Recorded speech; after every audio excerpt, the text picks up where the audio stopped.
My pregnant fiancé announced, "These twins aren't yours, they're Chris's. I'm going back to him where I belong." I wished her luck and made a few calls. 2 weeks later, she was sobbing on my doorstep. Well, let me break down exactly how this whole mess started. Picture this. It's a Tuesday evening in October, and I'm sitting in what was supposed to be our nursery, watching my wife Brittany fold tiny baby clothes while her belly curved out like she was smuggling a basketball. 6 months pregnant with twins, and she had this glow that everyone kept telling me pregnant women get.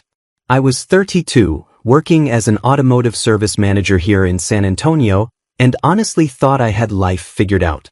We'd been married for 3 years, together for 5, and I was already mentally preparing for sleepless nights and diaper duty. The wedding gifts were still trickling in even though we'd gotten married last spring, and we had our venue booked for a baby shower that was supposed to happen in 2 weeks. I remember watching her hands shake slightly as she folded this tiny yellow onesie, and something in my gut just knew. You know that feeling when your car makes a weird noise and you pretend it's nothing, but deep down you know you're about to get hit with a massive repair bill? That's exactly what this felt like, except instead of engine trouble, I was about to get my entire world dismantled. She set down the onesie and turned to face me with this expression I'd never seen before, like she was about to confess to murder. "Marcus, we need to talk," she said, and those 4 words hit me like a sledgehammer to the chest. I set down the crib instructions I'd been pretending to read and gave her my full attention.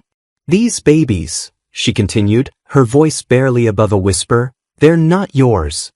The words hung in the air like exhaust fumes in a closed garage. For a moment, I thought maybe I'd misheard her, maybe she said something else entirely, but the look on her face confirmed my worst fears. "They're Chris's," she added, referring to her ex-boyfriend who she'd dated before me, some construction foreman with commitment issues that I'd honestly never given much thought to. "And I'm leaving. I'm going to build a real family with him." The rational part of my brain wanted to scream, to throw something, to demand answers about when this happened and how long she'd been lying to me. But instead, something strange happened. A weird calm washed over me, like when you finally accept that your engine is blown and there's no point in getting angry at the car. I looked at her sitting there in our nursery, surrounded by all these baby things we'd picked out together, and I felt something inside me just disconnect. "I hope it works out for you," I said, and I meant it. Not in a sarcastic way, not in a bitter way, but in that same tone you'd use to wish someone well when they're moving to another state. She blinked at me like I'd just spoken in a foreign language. "That's it? That's all you're going to say?" she asked, and I could hear the confusion in her voice. Maybe she expected me to beg, to fight for her, to promise I'd raise Chris's kids as my own. But here's the thing about betrayal. Sometimes it's so complete, so thorough, that it actually sets you free. "What else is there to say, Brittany? You've made your choice." I stood up from the rocking chair we'd bought for me to use during those late-night feedings that would never happen. "I'll start making arrangements." And that's exactly what I did. The next morning, I called in a personal day and began the methodical process of untangling our lives. I started with the wedding gifts, boxing up everything with gift receipts and driving them back to the stores where they'd been purchased. The stand mixer went back to Williams-Sonoma, the crystal went back to Macy's, the silverware set returned to Bed Bath & Beyond. Each return felt like removing another thread from a tapestry that was never as beautiful as I thought it was. Then I contacted our wedding venue about the baby shower reservation and discovered I could get most of our deposit back if I canceled within 30 days. $6,800 back in my account, money that would have gone towards celebrating children that weren't even mine. I removed her from my auto insurance policy, which immediately dropped my monthly payment by $140. The joint savings account got closed, and I transferred my half into a new account she couldn't access. I updated the beneficiary on my 401k from Brittany Rivera, spouse, to Marcus Rivera Sr., father. Each call, each form, each signature felt like taking back a piece of myself that I'd freely given to someone who never deserved it. She moved out that weekend while I was at work, which was probably best for both of us. No dramatic confrontations, no tearful goodbyes, just empty closet space and a bathroom counter suddenly free of her endless collection of skincare products. 2 weeks later, I was settling into my new routine of coming home to a quiet house when I heard her key in the front door. I'd forgotten to change the locks, which seemed like an oversight until I saw her standing in my living room with mascara streaked down her cheeks and her belly even bigger than before. "Marcus, I made a terrible mistake," she sobbed, and for a moment I felt that old instinct to comfort her, to make everything okay. But then she continued, "Chris is gone. He hasn't answered my calls in 4 days, and when I went to his apartment, his roommate said he just packed up and left. His construction crew fired him for missing too much work, and now I don't know where he is or what I'm supposed to do." I set down my dinner and really looked at her, this woman who'd been my wife, who'd carried what I thought were our children, who'd chosen someone else over the life we'd built together. The tears were real, the desperation was genuine, but it wasn't my problem anymore. Let me tell you exactly how the family pressure campaign started. The morning after Brittany's tearful visit, my phone rang at 6 a.m. with a number I didn't recognize. Marcus Rivera? The voice was sharp, accusatory, like I'd personally wronged this person. "This is Samantha Walsh, Brittany's sister." I knew Samantha, 24 years old, still in college, still living in that bubble where everything can be fixed with good intentions and fairy tale thinking. "I cannot believe you would abandon a pregnant woman like this. Do you have any idea what you've done to her?" The audacity hit me like a wrench to the face. Here was someone calling me at dawn to lecture me about abandoning the woman who'd abandoned me first, who'd been carrying another man's children while I planned our future. "Samantha, I think you might be confused about what actually happened here," I said, keeping my voice level despite wanting to hang up. "She left me, remember? For the father of those babies." But Samantha wasn't interested in facts. "That doesn't matter now. She needs you, Marcus. Those babies need a father figure, and you're being selfish by turning your back on them." Selfish. That word stuck with me all day while I worked on a transmission rebuild, because it takes a special kind of mental gymnastics to call someone selfish for refusing to raise another man's children after being betrayed. That evening, I got a text from Brittany's mother Patricia, a school secretary who'd always treated me like I wasn't quite good enough for her daughter but tolerated me because I had a steady job and treated Brittany well. "We need to talk. I'm coming over after work tomorrow." It wasn't a request.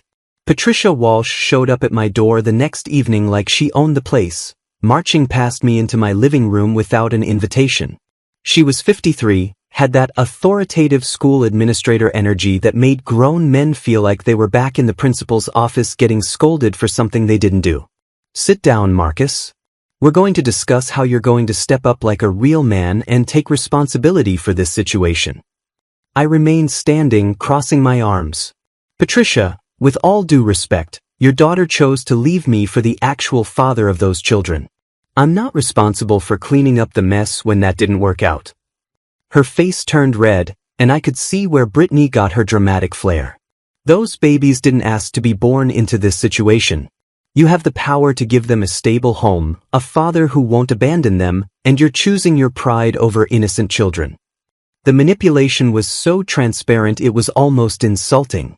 My pride? Your daughter was pregnant with another man's children while married to me, Patricia. This isn't about pride, it's about reality. But she wasn't done. Chris is gone, Marcus. Brittany made a mistake, but that doesn't mean you should punish innocent babies for it. You took vows for better or worse. I had to laugh at that one. The vows went both ways, and Brittany broke hers when she decided to have an affair and lie to me for months. Meanwhile, my friend Tony Castellanos, who works as an insurance adjuster and has a talent for finding information about people, had been doing some digging on Chris Phillips after I mentioned the situation. Tony called me that Friday with details that painted an even clearer picture of Brittany's poor judgment. "Dude, your ex-wife really knows how to pick them," Tony said over beers after work. "Chris Phillips owes 15 grand in gambling debts to some pretty serious people. Word is he took that construction job in Houston as a way to disappear from his creditors here in San Antonio. The guy hasn't contacted Brittany since she moved in with him, and from what I'm hearing, he never intended to stick around and play house. $15,000 in gambling debts." Suddenly Chris's disappearing act made perfect sense, and I felt a strange mix of vindication and pity for Brittany. She'd thrown away our marriage for a man who was using her as a temporary hideout from his own problems. During this time, Brittany kept trying to access our old joint account, which obviously didn't work since I'd closed it weeks earlier. She sent me text after text, each one more desperate than the last. "Marcus, please just talk to me. We can figure this out together." Then, "I know I messed up, but we have history. That has to count for something." And finally, "I'm scared and alone and I don't know what to do. Please don't abandon me like this." Each message felt like emotional manipulation disguised as vulnerability, and I found myself taking screenshots and forwarding them to Tony, who'd started documenting everything in case I needed legal protection later. The pressure from her family intensified throughout the week. Her father David, a postal worker who'd always been the quiet one, called me once, his voice tired. "Marcus, I'm not going to tell you what to do, but Patricia's been crying every night about this situation. Maybe you could just consider helping somehow?" Even he couldn't fully commit to asking me to take back his pregnant daughter who'd cheated on me, which told me everything I needed to know about what they really thought of Brittany's choices. But the most telling moment came when Samantha showed up at my auto shop during lunch, 8 months pregnant now and clearly struggling. "Marcus, look at her. She's 7 months pregnant with twins and working on her feet all day at the dental office. Her blood pressure is high, she's exhausted, and she's staying in some crappy extended stay motel because she can't afford anything else. How can you just watch this happen?" I set down my sandwich and looked at this young woman who still believed that good intentions could rewrite history. "Samantha, I'm not watching anything happen. Your sister made a series of choices that led her to this situation. Chris Phillips is responsible for those children and for taking care of their mother. The fact that he's a deadbeat who ran away doesn't transfer that responsibility to me." The desperation in Samantha's eyes was real, but so was my resolve. The confrontation I'd been dreading finally happened on a Thursday afternoon in November. I was under the hood of a 2018 Camaro, diagnosing what sounded like a timing chain issue, when I heard familiar footsteps on the concrete floor of my auto shop. I didn't need to look up to know it was Brittany. I recognized the way she walked, that slightly off-balance gait she developed as her pregnancy progressed. But when I finally did straighten up and turn around, the sight of her made me do a double take. 8 months pregnant now, she looked like she'd aged 5 years in the past few weeks. Her usually perfect blonde hair was pulled back in a messy ponytail, her work scrubs were wrinkled like she'd slept in them, and there were dark circles under her eyes that makeup couldn't hide. More than that, she had this desperate energy radiating off her like heat from an overworked engine. "Marcus, we need to talk. Please. Just 5 minutes." Her voice cracked on the word please, and I could see my coworkers pretending not to stare while they worked on their own projects. This was exactly the kind of drama I'd been trying to avoid, but she'd brought it right to my workplace. "Brittany, you can't just show up at my job like this. We've already said everything we need to say to each other." I wiped my hands on a shop rag, trying to keep my voice professional and calm. But she stepped closer, and I could see tears starting to form in her eyes. "Chris took everything, Marcus. Everything. He didn't just disappear, he cleaned out my savings account, maxed out my credit cards, and left me with nothing. I found out yesterday that he'd been using my information to take cash advances for weeks before he vanished." The words hit me like a punch to the gut, not because I felt sorry for her, but because the sheer stupidity of the situation was staggering. She'd given this man access to her finances while pregnant with his children, and he'd robbed her blind before running away from his responsibilities. "I'm staying at the Motel 6 on the interstate," she continued, her voice getting smaller with each word. "I can barely afford that and my credit cards are almost maxed out. The dental office cut my hours because some patients complained that I was too emotional during their cleanings, and Dr. Peterson said my personal issues were affecting the workplace atmosphere." I set down the shop rag and really looked at her, this woman who'd once been my wife, who'd shared my bed and my dreams and my bank account. The Brittany I'd married would never have found herself in a roadside motel, pregnant and broke. But that Brittany had also never existed. She'd been a carefully constructed facade hiding someone who made catastrophically poor decisions. "My blood pressure's been high," she added, placing a hand on her swollen belly. "The doctor said I need to reduce stress and get more rest, But how can I rest when I don't know where I'm going to be sleeping next week? My family keeps telling me this is all my fault for making bad choices, but they won't actually help. Mom lectures me about responsibility while Dad just shakes his head and goes back to watching TV. Samantha says I've brought this on myself, and that I should have known better than to trust Chris. The irony was almost beautiful in its completeness. The same family members who'd been calling me selfish for not taking her back were now treating her like a cautionary tale when she actually needed help. Marcus, I know I screwed up.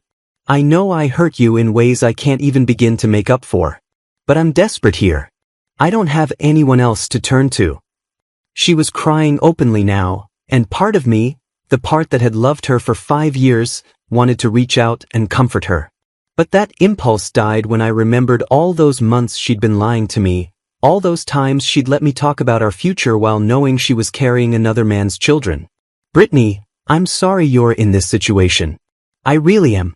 But Chris Phillips is the father of those babies, which makes him responsible for taking care of you and them. The fact that he turned out to be exactly the kind of man everyone except you could see he was doesn't change that. Her face crumpled, and for a moment she looked like a lost child rather than a grown woman who'd made adult decisions. He's gone, Marcus.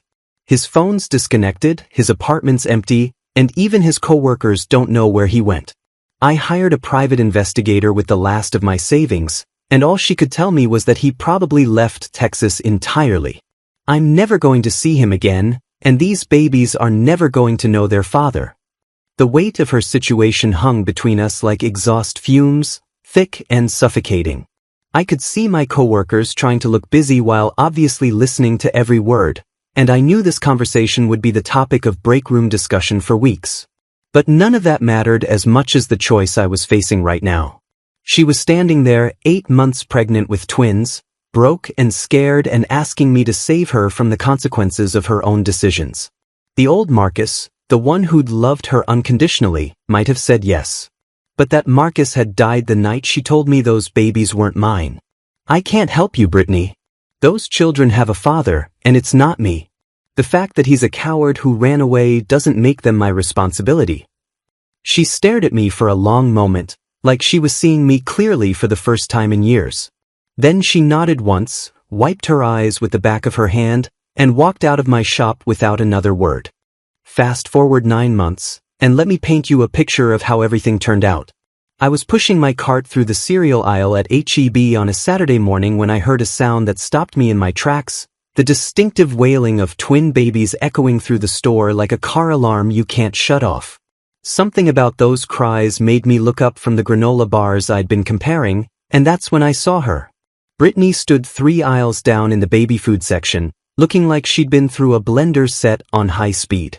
Her hair was thrown back in what used to be called a mom bun but looked more like she'd given up halfway through getting ready. She wore sweatpants and a stained t-shirt that hung off her frame like she'd lost weight she couldn't afford to lose. The double stroller in front of her contained 2 red-faced infants who were competing to see who could scream louder, while she frantically dug through a coupon organizer with shaking hands. I watched her count out coupons like they were $100 bills, checking each one twice before adding a jar of baby food to her cart. The sight should have made me feel something, pity, vindication, maybe even a twisted sense of satisfaction. Instead, I felt nothing but a mild curiosity, like watching a nature documentary about animals I'd never encounter in real life. She was a stranger now, someone whose problems belonged to a different world than mine. I turned my cart around and finished my shopping in a different section of the store, picking up the organic pasta Amanda had asked me to get and the good coffee we both loved. 9 months had changed everything for both of us, just in opposite directions. Later that week, my coworker Rick pulled me aside during our lunch break with that look people get when they're about to deliver unwanted news. Hey man, I got a weird phone call yesterday. Some lady named Patricia Walsh said she knows you. She wanted me to pass along a message. I set down my sandwich and braced myself, because I knew exactly what was coming. Patricia Walsh had apparently tracked down someone from my workplace and decided to make one final play for her daughter's welfare. She said to tell you that Brittany's really struggling, and that you could still be the father those babies need. Said something about it not being too late to do the right thing. Rick looked uncomfortable delivering the message, like he knew he was stepping into something messy but couldn't avoid it. The audacity was almost impressive. After 9 months of silence, Patricia was still trying to manipulate me into cleaning up her daughter's mess. Rick, I appreciate you passing that along, but here's the thing. Those babies already have a father. His name is Chris Phillips, and he made them his responsibility the moment Brittany chose him over our marriage. The fact that he's not living up to that responsibility doesn't transfer it to me. Rick nodded and never brought it up again, which told me he understood the situation better than Brittany's family ever would. Through Tony's information network, I'd learned bits and pieces about how things had gone for Brittany after the twins were born. She'd moved back into her childhood bedroom at her parents' house, which couldn't have been easy for a woman who'd gotten used to being married and independent. Her parents provided childcare when she worked her part-time shifts at the dental office, but apparently came with a constant stream of criticism about her life choices. Chris had been located exactly twice in 9 months, both times when the state garnished wages from temporary construction jobs he'd picked up in different states. The child support payments were sporadic at best, and barely covered diapers when they came at all. According to Tony's sources, Brittany was dealing with postpartum depression on top of everything else, which made sense given that she was essentially a single mother living under her parents' roof while they reminded her daily about how she'd brought this situation on herself. Meanwhile, my life had taken a completely different trajectory. I'd met Amanda Foster 6 months earlier when she brought her elderly dog into the emergency vet clinic next to my auto shop. She was a veterinary technician, 31 years old, with this calm confidence that came from dealing with crisis situations at work every day. What started as casual conversation while I waited for a tow truck had turned into coffee dates, then dinner dates, then lazy Sunday mornings reading the paper together while she made better pancakes than I'd ever tasted. Amanda knew my whole story. I told her everything on our third date because I believed in being upfront about baggage. Her response had been perfect. So you're saying you're a man who honors his commitments and expects the same from others? That sounds like a feature, not a bug. She appreciated my emotional maturity, my loyalty, and the fact that I'd handled the entire situation without becoming bitter or vindictive. You could have made Brittany's life hell, she told me one evening as we sat on my back porch watching the sunset. You could have contested the divorce, fought over assets, made everything as difficult as possible. Instead, you just stepped back and let her live with her choices. That takes a special kind of strength. That conversation made me realize something important about what had happened over the past year and a half.